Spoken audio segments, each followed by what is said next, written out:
favor, si queréis acompañarme a Juan capítulo 1. Juan capítulo 1. Juan capítulo 1.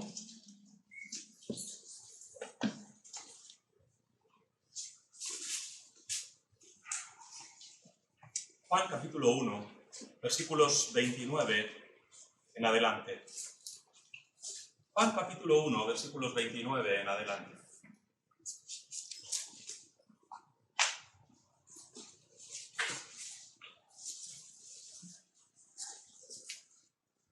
El Señor Jesús había iniciado su ministerio, había ido hasta donde Juan estaba bautizando, Juan el Bautista, y le había pedido que le bautizara. Recordáis que Juan al principio no estaba muy conforme, ¿verdad?, de bautizarle, pero al final, pues, Juan le bautiza. Cuando le bautiza, una voz del cielo dice: este es mi Hijo amado, en quien tengo contentamiento, a él oíd, y el Espíritu baja como una paloma, en forma de paloma. ¿Lo recordáis, verdad, el pasaje? Y después de eso, el Señor se va al desierto por 40 días. Y recordáis lo que ocurrió allí, ¿verdad?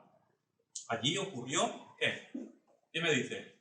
La tentación del Señor, ¿lo recordáis? Y viene Satanás y le tienta, y el Señor está allí 40 días ayunando, orando, en comunión con su Padre, ¿sí? Y después de ese episodio es que llegamos aquí.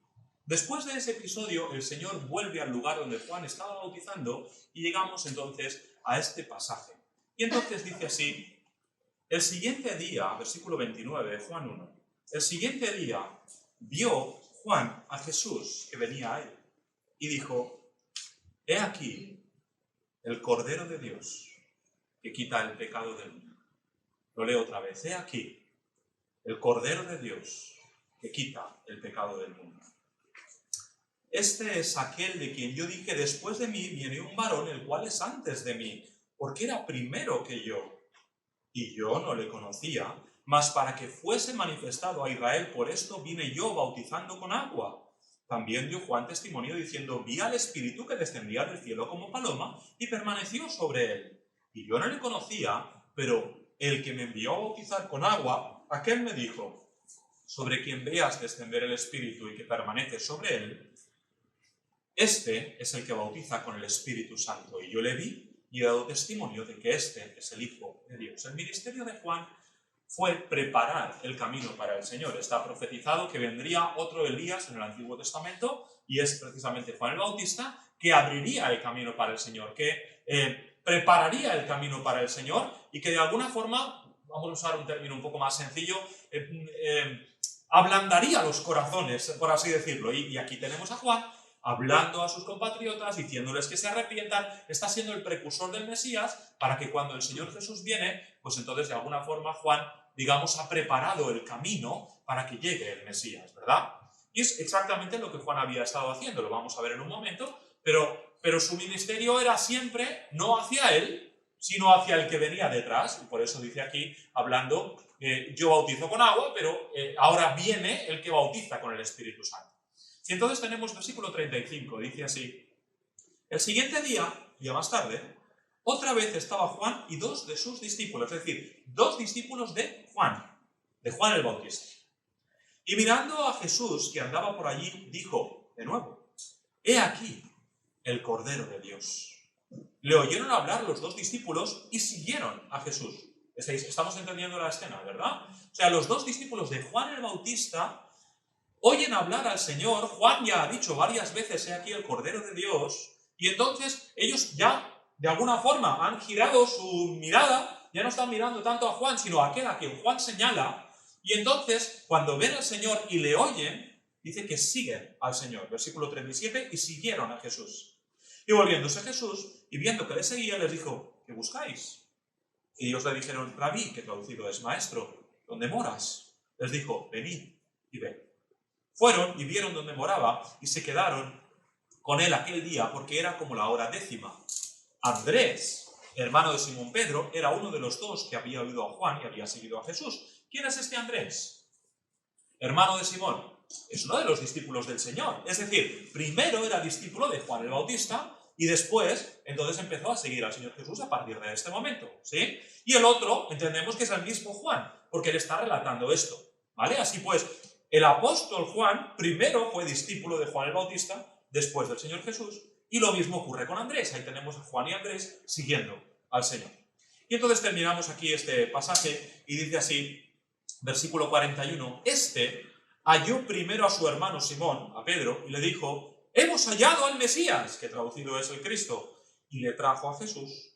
Y mirándole Jesús dijo, tú eres Simón, hijo de Jonás, tú serás llamado Cefas, que quiere decir Pedro. Si seguimos el relato, encuentran a otros dos, a Felipe y a Natanael, y el Señor empieza aquí a juntar su grupo de los 12. Después vendría Mateo, pero empieza aquí a juntar el grupo, aquí nada más que hay 5 al principio, después acuden a las bodas de Caná, y cuando dice que acude con sus discípulos no son 12, son 5, son los que tenían en ese momento, no tenía más, ¿sí? Pero aquí empieza a juntar el grupo de los 12. Pero me gustaría a mí enfocarme en esta mañana, especialmente en esta declaración de Juan el Bautista. He aquí el Cordero de Dios. Jesús es el Cordero de Dios. By the way, I have this for you. Okay.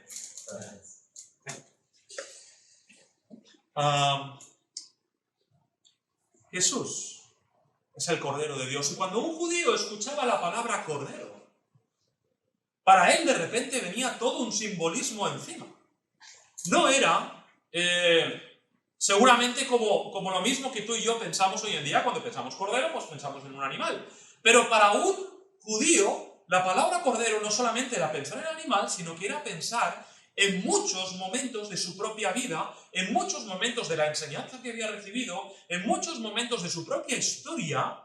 La palabra Cordero para el judío tenía todo un simbolismo detrás, de forma que cuando los judíos que están allí escuchan, he aquí el Cordero de Dios, ese es el Cordero de Dios, ese que camina por ahí, Jesús es el Cordero de Dios, ellos no solamente piensan en un animal, ellos piensan en muchas otras cosas que vienen a su mente en ese momento. Y eso es lo que vamos a estar intentando considerar entonces esta mañana. En primer lugar, lo primero que ellos ven, o lo primero que yo creo que viene a su mente cuando piensan en un cordero, tiene que ver con el sacrificio del cordero desde tiempos inmemoriales, desde tiempos antiguos, desde el principio de la humanidad. Abel y Caín trajeron un sacrificio delante de Dios. ¿Lo recordáis? Abel trajo de la manada, él trajo de las ovejas, él trajo, no quiero decir un cordero exactamente, porque la terminología para cordero tiene que ver con la edad, no sé exactamente si trajo una oveja menor de un año, no sé exactamente, pero si trajo de la manada, trajo una oveja y la puso allí para sacrificar, mientras que Caín trajo de los frutos del campo, y dice que Dios miró con agrado el sacrificio de Abel, y ahora vamos en un momento ahí.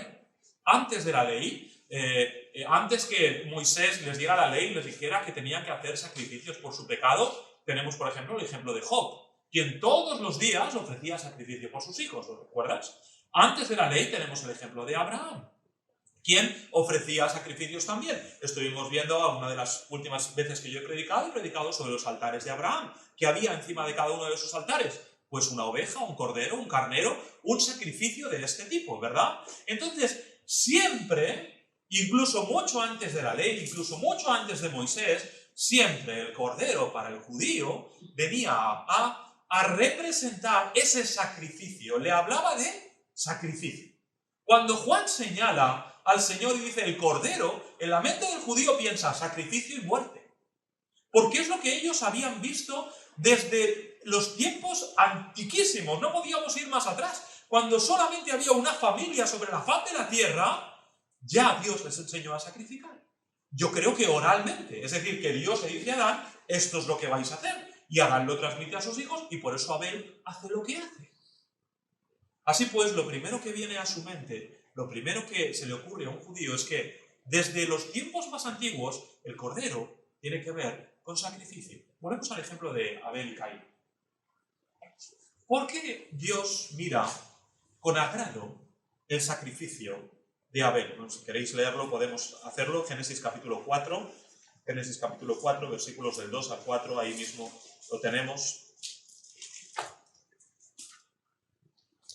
Génesis capítulo 4, del 2 al 4, dice, después dio a luz a su hermano Abel, y Abel fue pastor de ovejas, y Caín fue labrador de la tierra. Y aconteció, andando el tiempo, que Caín trajo del fruto de la tierra una ofrenda a Jehová, y Abel trajo también de lo primogénito de sus ovejas, de lo más gordo de ellas, y miró Jehová con agrado a Abel y a su ofrenda. ¿Por qué Dios mira con agrado una y otra? Seguramente podemos apuntar diferentes motivos, no lo deja absolutamente claro aquí el pasaje, pero podemos apuntar diferentes motivos, pero yo me quiero quedar solamente con uno. Y es que todo sacrificio tenía que apuntar a Cristo, desde este momento. Todo sacrificio, desde este momento, desde la primera familia sobre la faz de la tierra, tenía que apuntar a Cristo. De hecho, es que en el capítulo anterior ya se promete un Salvador, ¿lo recordáis en Génesis 3? Ya se dice que de la simiente de la mujer vendrá quien herirá a la serpiente en la cabeza, ¿verdad? Ya se promete un Salvador desde el capítulo 3. Y todo sacrificio debe apuntar al Señor Jesús. Todo lo que el hombre ofrece sobre un altar no debe ser los frutos del campo, sino que tiene que ser algo que apuntará, que simbolizará, que señalará al Señor Jesús. Y el Señor Jesús es el Cordero perfecto. Es el Cordero de Dios que quita el pecado del mundo.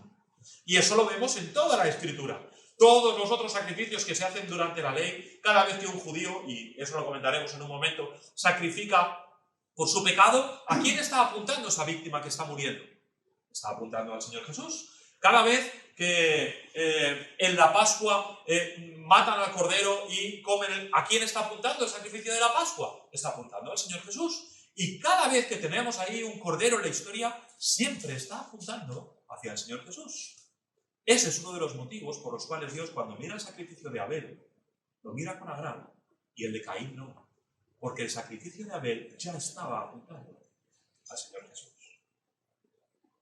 El Señor nos llama a nosotros también a ser un sacrificio vivo. ¿Lo recuerdas? Romanos 12:1, ¿verdad?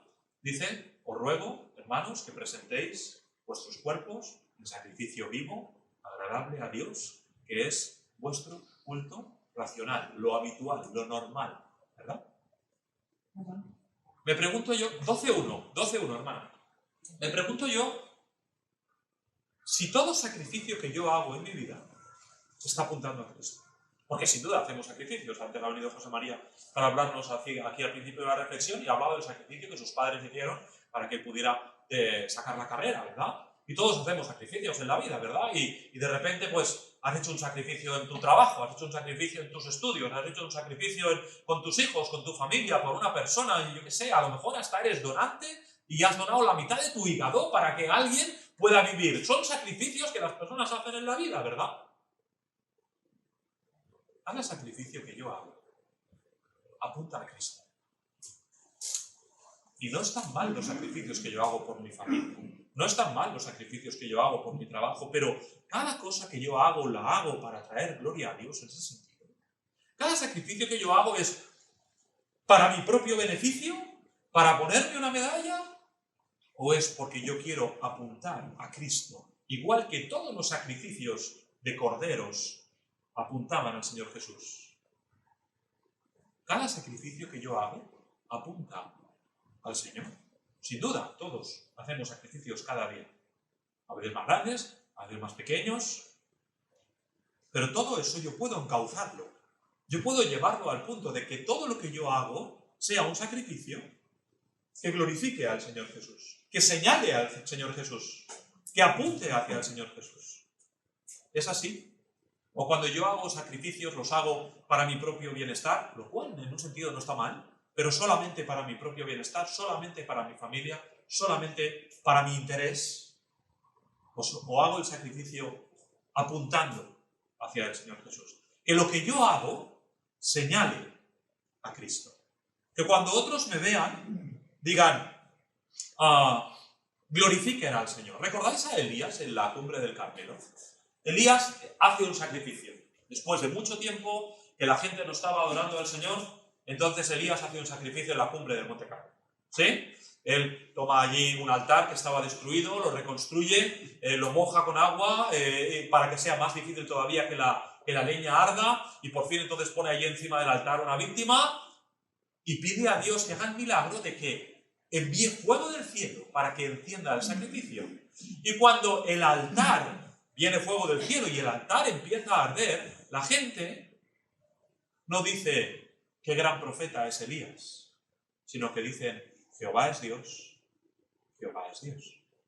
El sacrificio de Elías estaba apuntando, señalando, mostrando a Dios. La gloria de lo que acababa de ocurrir allí es para el Señor, a pesar de que el sacrificio lo ha hecho Elías. Bien, nos sirve esto, no cada detalle creo que es aplicable, pero nos sirve esto para pensar que el sacrificio que yo hago, igual que el sacrificio de Elías, el sacrificio que yo hago debe apuntar al Señor.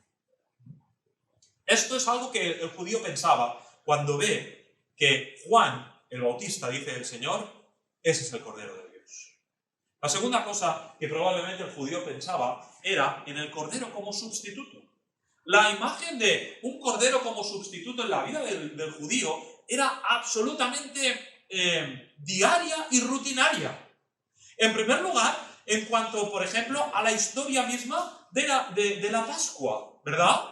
¿Quién había muerto allí y les había... Cuando el ángel de Jehová pasa por allí en la Pascua, ¿quién había muerto en el lugar del primogénito de cada hogar? Un cordero. Así pues, ellos tenían en su memoria que el sustituto del primogénito había sido el cordero. Pero no solamente en la Pascua, hablaremos de la Pascua también en el punto 3, sino también el sustituto de cada vez que ellos pecaban. En cada ocasión cuando ellos pecaban tenían que ofrecer un sacrificio. Y tenían que ir allí, nos lo cuenta el libro de Levítico, desde el capítulo 1, traer su víctima, ponerla encima del altar. Tenían que poner su mano encima de la cabeza del cordero y el sacerdote entonces sacrificaba el cordero. De alguna forma, ni magia ni nada así, pero de alguna forma es como que con ese acto simbólico de poner las manos encima del cordero, transfería la culpa a la víctima, al cordero, y el cordero moría como sustituto del judío, porque sin derramamiento de sangre no hay remisión de pecados. Si no se derrama sangre, no se perdonan los pecados. Así cuando Juan el Bautista dice del Señor, he aquí el Cordero de Dios, los judíos que lo escuchan dicen, este va a morir por mí. Y tienen clarísimo que ese va a ser un sustituto, porque el Cordero era un sustituto. ¿Entendéis lo que quiero decir? Ser el Cordero de Dios implicaba muerte, sangre, sustitución. ¿Ocurrió así o no? El Señor Jesús murió en la cruz y dio su sangre, porque sin derramamiento de sangre no hay remisión de pecados. Y murió como sustituto por ti y por mí. Ven un momento un pasaje tremendamente conocido en Isaías 53, por favor. Isaías 53.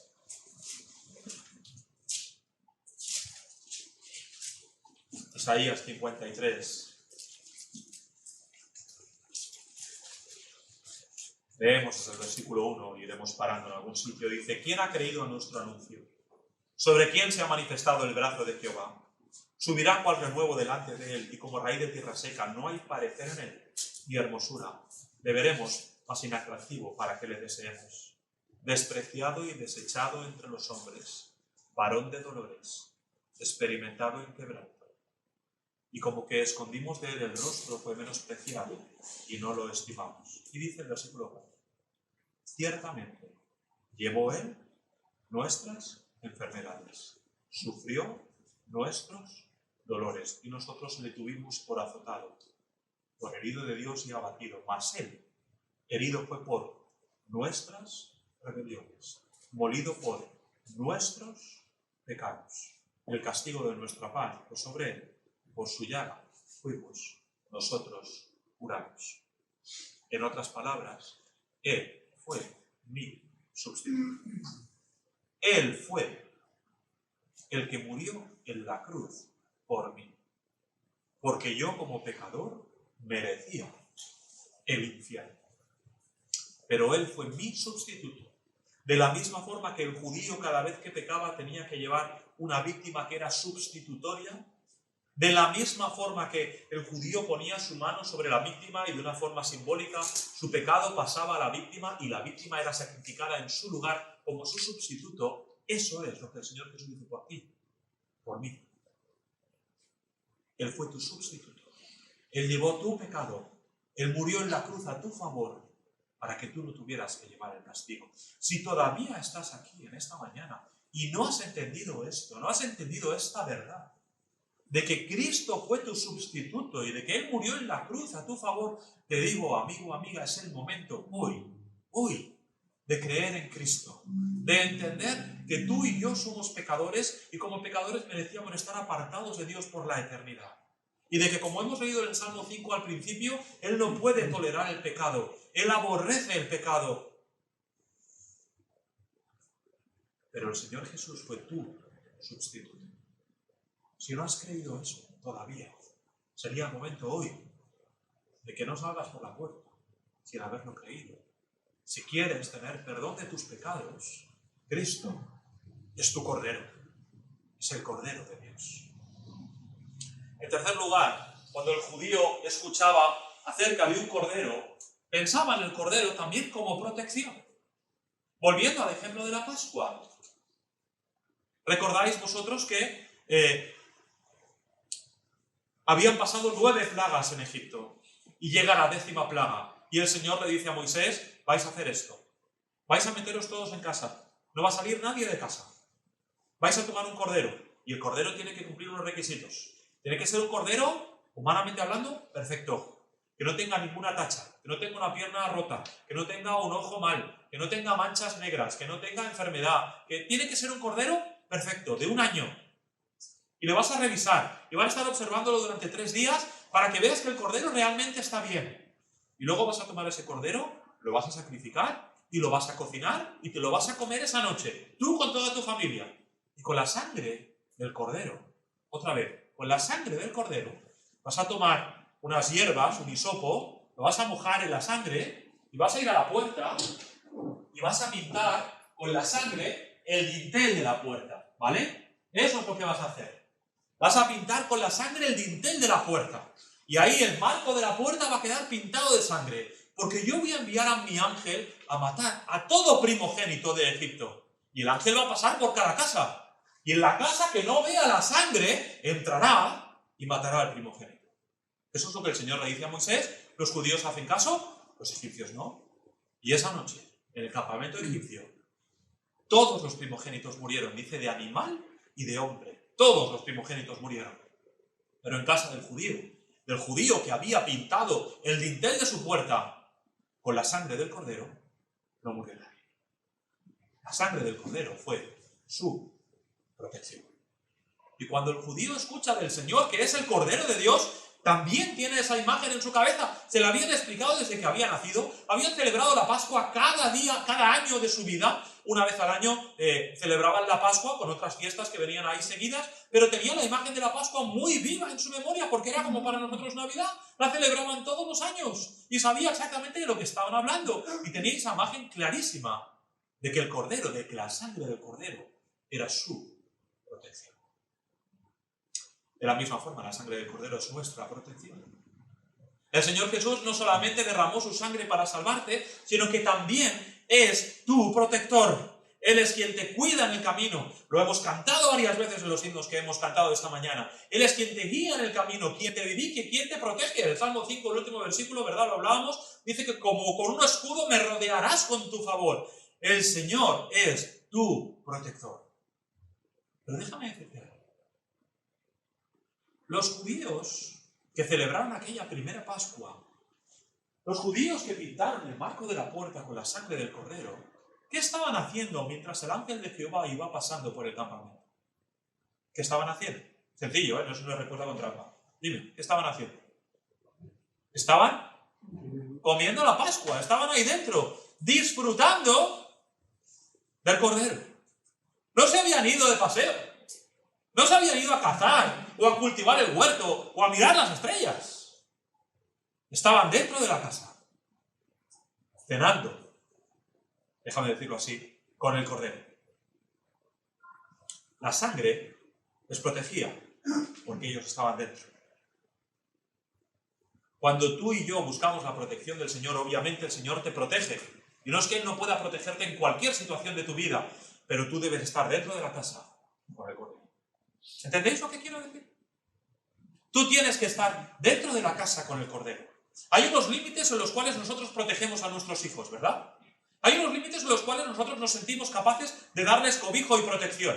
Pero cuando ellos se van de nuestro ámbito, cuando ellos no están bajo nuestro alcance, Es para nosotros literalmente imposible protegernos. Ellos están en el colegio, recuerdo cuando Esther era más pequeña, se le cayó un niño encima, le rompió un brazo. Yo no podía protegerla allí en el colegio. No estaba conmigo, ¿verdad?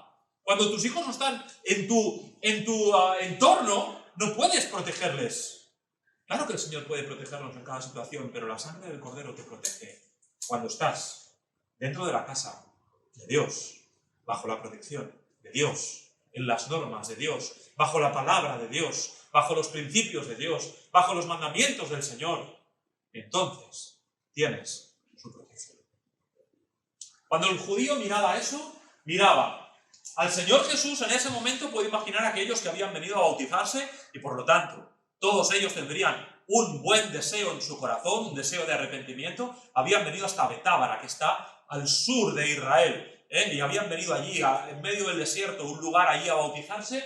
Está abajo de todo y habían venido con el deseo de escuchar a Juan hablar de ese Mesías y habían venido con un deseo de arrepentimiento. Nos cuentan los otros evangelios que le preguntan a Juan, bueno, ¿y qué haremos? Y vienen los soldados romanos y le dicen, pues dejar de extorsionar. Y vienen los publicanos y le dicen, dejar de robar. Y cada uno sabía que tenía un pecado en su corazón y vienen allí porque quieren arrepentirse. Y cuando todos esos judíos que vienen con el deseo de arrepentimiento escuchan el Cordero de Dios, ellos saben que ese Cordero es el sustituto por sus pecados. Ellos saben que el Cordero es la protección para su vida. Ellos saben que el Cordero va a derramar la sangre. Ellos saben que el Cordero apunta siempre a sacrificio, a muerte, a víctima, a perdón, a limpieza.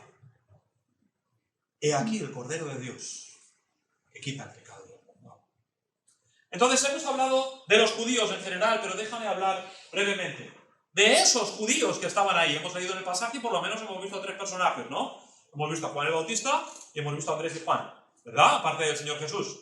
Déjame ver la reacción de esos judíos, de estos 3 judíos, cuando vieron al Señor Jesús y se dieron cuenta de que era el Cordero de Dios. Hablemos de Juan el Bautista en primer lugar. Fíjate, lo hemos dicho ya antes, volvemos ahí al pasaje si no estás, volvemos ahí a Juan 1, pero ahí tenemos a Juan. ¿Y qué dice Juan del Señor Jesús? No todas las declaraciones están aquí en este pasaje, pero Juan del Señor Jesús, ¿qué dice? Él dice, he aquí el Cordero de Dios que quita el pecado del mundo. Él dice, dice, a ver cómo dice, yo no le conocía, pero el que me envió a bautizar con agua, aquel me dijo, sobre quien veas descender el Espíritu y que permanezca sobre él, ese es el que bautiza con el Espíritu Santo.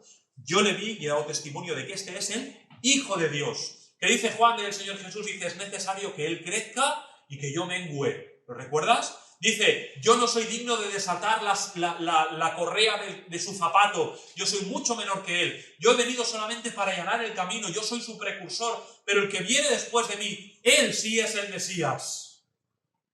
El ministerio de Juan, y lo hemos mencionado un poco antes al principio, siempre estaba apuntando hacia el Señor Jesús. Juan aquí pierde 2 discípulos en favor de que el Señor Jesús los gane. ¿Sí? Lo hemos visto al principio, ¿verdad? Él tiene sus discípulos y puede decir, no, esto es mío, búscate la vida, tú haz los tuyos. Pero cuando ve al Cordero, él está animando a sus discípulos y diciendo, ese es el Mesías, a ese es el que tenéis que seguir. No a mí. Seguid a ese. Me pregunto si todo lo que hacemos en nuestra vida, más allá del sacrificio que decíamos al principio, apunta a dar gloria a Dios. Apunta hacia el Mesías. Apunta a que los demás vean a Cristo en nosotros. Que vean a Cristo en ti. Que nosotros, como Juan el Bautista, cada día nos hagamos más pequeños. Que lo que yo quiero cada día tenga menos importancia. Que lo que a mí me gusta cada día tenga menos importancia. Que lo que son mis intenciones y mis planes cada día tenga menos importancia. Que lo que es mi carácter cada día se haga más pequeño. Que el Señor Jesús, sus planes, sus decisiones, su voluntad, todo eso se haga cada vez más grande en mi vida, dirá Juan. Es necesario que yo mengüe para que Él crezca. Es necesario que yo me haga pequeño para que Él se haga grande dentro de mí. Cuenta la historia, seguramente he escuchado esta ilustración, de un indio de Estados Unidos, de los nativos americanos, que hemos visto en las películas del oeste, que llegó a conocer al Señor. Y cuando él hablaba con el misionero que le había predicado el Evangelio, él le explicaba y decía, tengo como una lucha dentro de mí. Es como si hubiera un perro blanco y un perro negro que se están peleando todo el campo, que están mordiéndose y que ambos quieren ganar y controlar mi vida. Y el misionero le pregunta, ¿y quién va ganando? Y el indio contesta, aquel a quien yo alimente más. Es necesario que yo mengüe para que él crezca. En mi vida, ¿qué estoy yo más alimentando? A mí mismo, y no solamente obviamente en el sentido físico de la comida, sino todo lo que yo quiero para mi vida, o estoy alimentando que el Señor Jesús crezca en mi vida, comunión con el Señor, caminar con el Señor, leer su palabra, tiempo de oración, vivir en sus fuerzas. ¿Qué estoy alimentando más en mi vida? Es necesario que yo mengüe para que Él crezca. Todo el ministerio de Juan fue apuntar hacia el Señor. ¿Qué hay de cada uno de nosotros? Somos nosotros como una pista de aterrizaje, de noche, se encienden las luces y apuntan para que el avión pueda tomar tierra, ¿verdad? Pero la pista de aterrizaje en sí no es el fin, no es el propósito. El propósito es que el avión tome tierra, ¿no? Las luces lo único que hacen es apuntar el camino. ¿Somos nosotros así? ¿Apuntamos al camino? ¿Apuntamos al Señor? ¿O nosotros todavía estamos muy crecidos y el Señor muy pequeño en nuestra vida? Los otros dos personajes, Juan y Andrés, en primer lugar le buscaron. Fueron a buscar al Señor. ¿Ellos eran de dónde? ¿Lo recordáis? ¿De dónde eran ellos? ¿Qué eran? ¿Se dedicaban a qué? ¿Qué hacían? A ver, fuerte. A pescar, ¿verdad? ¿Y dónde pescaban? En Galilea, ¿no? Al norte, ¿verdad? Pero Betábara os he dicho que está al sur, ahí abajo de todo. Habían hecho un viaje de más de 100 kilómetros. Solamente para escuchar a Juan el Bautista y escuchar acerca del Mesías que él predicaba. Más de 100 kilómetros en las condiciones de la época. Habían dejado su trabajo, habían dejado sus familias, habían pagado un viaje, habían tenido que invertir, dormir por el camino, no sé cuántas peripecias vivirían ahí, pero ese viaje cambiaría su vida. Porque a pesar, fíjate, ¿no? Que casi paradoja, ¿de dónde era el Mesías? ¿Dónde había nacido el Señor Jesús? En Belén, sí, pero ¿dónde vivía? En Nazaret, ¿no? ¿Y dónde está Nazaret? También está en Galilea. Eran casi vecinos, pero habían tenido que ir a conocer al Mesías a la otra punta del país. Señor, a veces hace las cosas, mis planes y los suyos no son los mismos, ¿no? Si yo hubiera pensado cómo conocer al Mesías, yo soy Pedro y vivo en Capernaum, y cómo conocer al Mesías que vive en Nazaret, hombre, pues me pego un paseo hasta Nazaret y le conozco, ¿no? No, pero el Señor hace que se conozcan en la otra punta del país, ¿no? Y allí ese era el plan de Dios. Pero fue un viaje que cambió su vida. Ellos iban buscando al Mesías y vaya si le encontraron, ¿verdad? Hemos cantado antes, buscad, ¿y qué? ¿Y qué? Y hallaréis. Buscad y hallaréis, y vaya si le buscaron, ¿verdad? Ellos habían venido para escuchar a Juan hablar del Mesías y encontraron al Mesías. El que busca, halla. Dios no juega contigo al escondite. Dios no juega contigo al escondite. Si tú estás aquí hoy buscando al Señor, te digo que le vas a hallar. Si tú abres tu Biblia buscando al Señor, te digo que le vas a hallar, porque Él así lo promete. Dios no se esconde de nosotros. Dios no es un misterio que necesitamos no sé cuánto conocimiento para llegar a conocerle, no. Si tú le buscas, le encontrarás. Si hay un deseo en ti de que el Señor llene tu vida y se revele a ti, el Señor lo hará. Porque el que busca, le halla, sin duda. Y ese deseo de encontrar al Señor no es solamente el día que nos convertimos, que buscaste a Dios, alguien te habló del Señor Jesús y confiaste en Él como tu Salvador personal, pediste perdón por tus pecados y ese día encontraste al Señor. No. Ese deseo de buscar al Señor debe perdurar el resto de tu vida. Debe ser lo que José María decía al principio, de mañana me levantaré y oraré y esperaré. Cada día debe haber ese deseo en nosotros de buscar al Señor. Un día yo, déjame expresarlo así y ponerlo entre comillas, encontré a mi esposa, o ella me encontró a mí. pero yo cada día busco a mi esposa. Yo cada día quiero estar con ella. Yo cada día quiero contarle cómo ha ido mi vida, y cómo ha ido mi día, y qué cosas han pasado, y ella conmigo igual. Y hace 22 años que nos casamos, y ya nos encontramos hace mucho tiempo, pero seguimos buscándonos. De la misma forma es con el Señor. ¿Le encontraste un día? Casi diría, ¿te encontró él a ti un día? Pero debes seguir buscándole cada día, así como hicieron aquí Andrés y Juan, que fueron a buscarle hasta la otra punta del país. De hecho, ni sabían que estaba allí. Fueron a escuchar a Juan el Bautista. En segundo lugar, no solamente le buscaron, también le oyeron. Mira que dice versículo 37, el 36, y mirando a Jesús que andaba por allí, dijo, he aquí el Cordero de Dios. Le oyeron hablar los dos discípulos. Porque no es lo mismo que Juan el Bautista te hable del Mesías que el Señor Jesús te hable, ¿verdad? No es lo mismo que alguien te hable de Dios que Dios te hable. Son cosas diferentes, ¿verdad? El Señor sigue hablando hoy en día. Hace poco usé una ilustración de un muchacho que entraba en una oficina de telégrafos. ¿Lo recuerdas?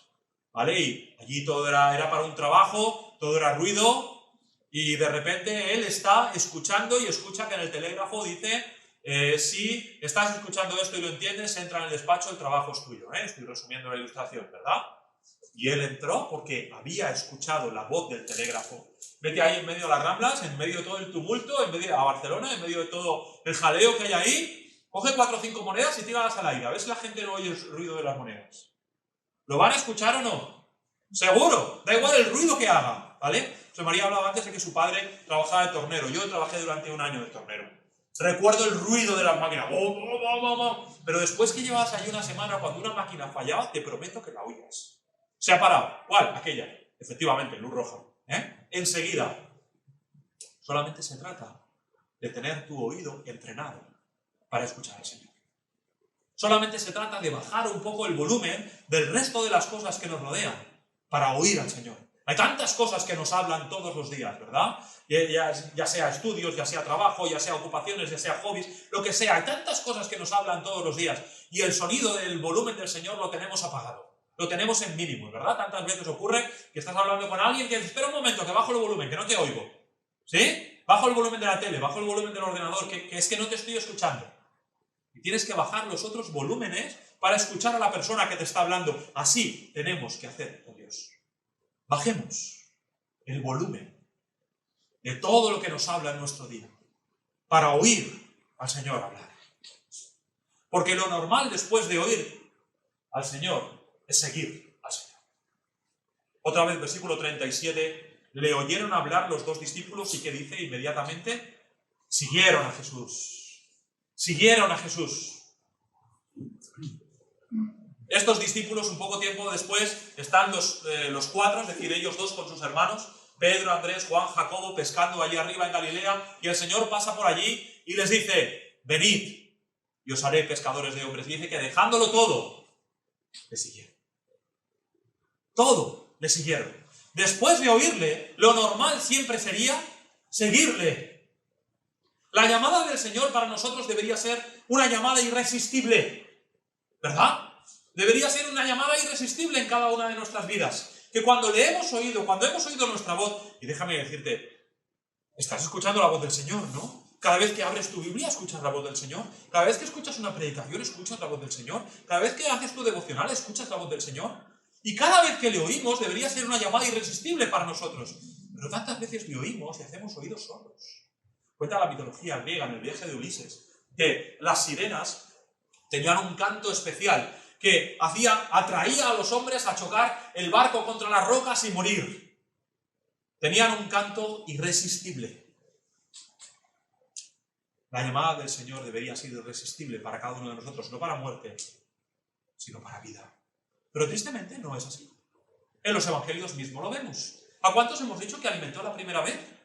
A 5.000 más mujeres y niños, ¿verdad? ¿Dónde estaban todos esos cuando crucificaron al Señor? ¿Cuántos alimentó la segunda vez? A 4.000 más mujeres y niños, ¿verdad? ¿Dónde estaban cuando crucificaron al Señor?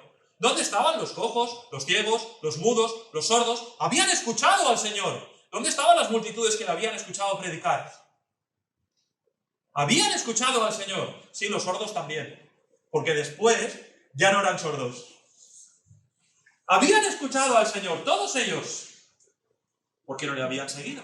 Porque en el aposento alto solamente hay 120. ¿Dónde estaban todos los que le habían oído y no le habían seguido? ¿Quién soy yo? Imagínate que te puedes meter en una máquina del tiempo y viajar a los días del Señor Jesús y le oyes predicar, le ves sanar, a lo mejor hasta eres beneficiario de su sanidad. ¿Dónde estarías tú después de su resurrección? ¿En el aposento alto con los 120? Su llamada te hubiera empujado a seguirle y seguirle de cerca.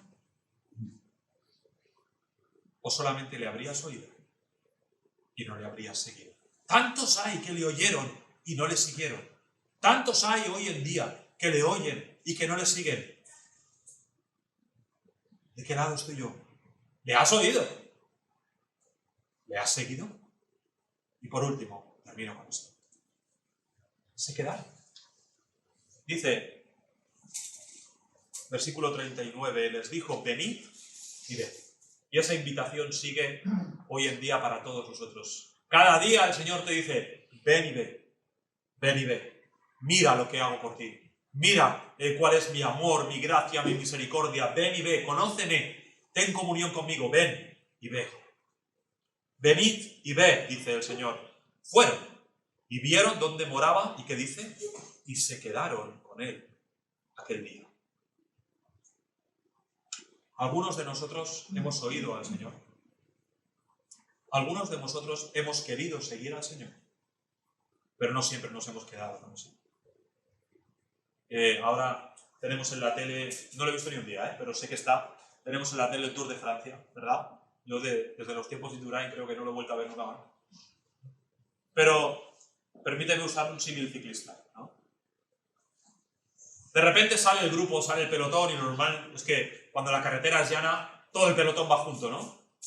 Y entonces de repente la carretera se empieza a empinar, ¿no? Y ya se van quedando menos. El líder, si es un buen líder, si no es un líder circunstancial, está ahí, en cabeza. Se ves ahí el maillot amarillo y va ahí de los primeros. Y hay un grupo que va cerca del líder, que le va rodeando, a veces de su equipo para protegerle, a veces de otros equipos para atacarle, pero hay un grupo que van aguantando ahí. Y cuando la carretera se empina y se va empinando, cada vez van quedando menos. Y hay algún ciclista que hace la goma, que a veces está y de repente no puede seguir el ritmo y se deja caer, ¿no? Y se va a unos cuantos metros más para atrás. Y cuando la carretera se vuelve un poquito menos empinada, entonces aprieta otra vez y se coloca en el grupo de cabeza. Y cuando la carretera se vuelve a empinar, y eso en argot ciclista se llama hacer la goma. A veces estoy, a veces no estoy. A veces llego, a veces no llego. Y tengo la sensación que algunos seguimos al Señor así. Cuando la carretera se empina, me caigo, ¿no? Me dejo caer, me voy para atrás, le sigo a distancia. Cuando las cosas son más fáciles y la carretera es llana, entonces sí, entonces voy con el Señor. Pero cuando la carretera se empina, es cuando a veces ya veo al Señor de lejos. Cuando las dificultades llegan, es cuando veo al Señor de lejos. Cuando la parte difícil del camino llega a mi vida, entonces es cuando pierdo el gozo, es cuando pierdo la alegría de la salvación, es cuando pierdo mi comunión con el Señor, es cuando le sigo de lejos. Estos se quedaron. Vaya si se quedaron, ¿verdad? Vaya si se quedaron. Hombres sin letras, nos dice el libro de Hechos, no solamente ellos, también los otros apóstoles, que después pudieron evangelizar al mundo entero de forma que el evangelio ha llegado hasta nuestros días. Vaya si se quedaron. Dime, ¿has oído al Señor? ¿Has oído al Cordero de Dios? ¿Ha perdonado Él tus pecados? ¿Ha sido Él tu Salvador? ¿Ha sido tu protector? ¿Ha sido el que ha limpiado tu maldad? Bien merece que le busques, que le oigas, que le sigas, que te quedes con Él. He aquí el Cordero de Dios, que quita el pecado del mundo. Si aún no has escuchado esta invitación, si aún no has recibido esta invitación, por favor, no te vayas de aquí sin reconocer que el Señor Jesús puede quitar tu pecado. Él vino y murió en la cruz a tu favor. Bien haríamos nosotros en buscarle, en oírle, en seguirle, en quedarnos con él. He aquí el Cordero de Dios, el que vino a morir en tu favor, el que derramó su sangre por ti, el que quita el pecado del mundo. Vamos a ver. Amado Padre Celestial, damos muchísimas gracias porque el Señor Jesús es nuestro Cordero. Damos muchas gracias porque Él ha muerto por nosotros en la cruz, ha derramado su sangre, nos ha limpiado de nuestros pecados. Ayúdanos ahora a seguir el ejemplo de Juan el Bautista, a seguir el ejemplo de estos discípulos, quienes le siguieron, quienes se quedaron con Él. Oh Padre, que toda nuestra vida apunte a ti y que todo lo que hacemos glorifique al Cordero, quien murió por nosotros en la cruz. Lo pedimos en el nombre de Cristo.